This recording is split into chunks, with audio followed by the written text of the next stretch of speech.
സംസ്ഥാനത്തെ സഹകരണ കൊള്ളയിൽ കേന്ദ്ര ആഭ്യന്തരമന്ത്രിയുടെ വാദങ്ങൾ ശരിവെച്ച് കണക്കുകൾ. ഇടത് ഭരണകാലത്ത് സഹകരണ സംഘങ്ങളിൽ നടന്നത് 1582 കോടി രൂപയുടെ ക്രമക്കേട്. കഴിഞ്ഞ 10 വർഷത്തെ കണക്കുകളാണിത്.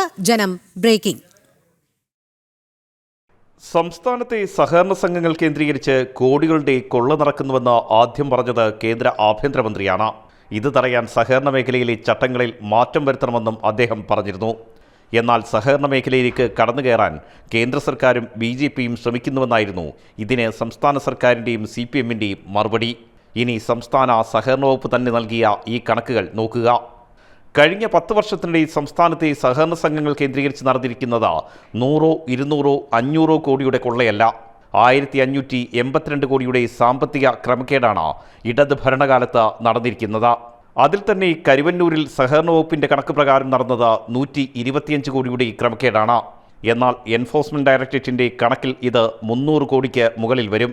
കണ്ടലയിൽ സഹകരണ വകുപ്പ് കണ്ടെത്തിയത് 102 കോടിയുടെ ക്രമക്കേടാണെങ്കിൽ ED അന്വേഷണത്തിൽ ഇത് 200 കോടിക്ക് മുകളിലെത്തി. ഈ രീതിയിൽ നോക്കിയാൽ 2500 കോടിയുടെ കൊള്ളയെങ്കിലും കഴിഞ്ഞ 10 വർഷത്തിനിടെ സംസ്ഥാനത്ത് നടന്നു കഴിഞ്ഞു. സംസ്ഥാനത്തെ സഹകരണ സംഘങ്ങളിൽ 75% ഭരിക്കുന്നത് CPM ആണെന്നിരിക്കെ ഈ കോടികൾ എങ്ങോട്ടൊഴുകുന്നുവെന്നത് പകൽ പോലെ വ്യക്തം. അതുകൊണ്ട് തന്നെയാണ് സഹകരണ മേഖലയിലെ കേന്ദ്ര ഇടപെടൽ CPM ഭയപ്പെടുന്നതും. തിരുവനന്തപുരത്ത് നിന്നും R. രാജീവ്, ജനം.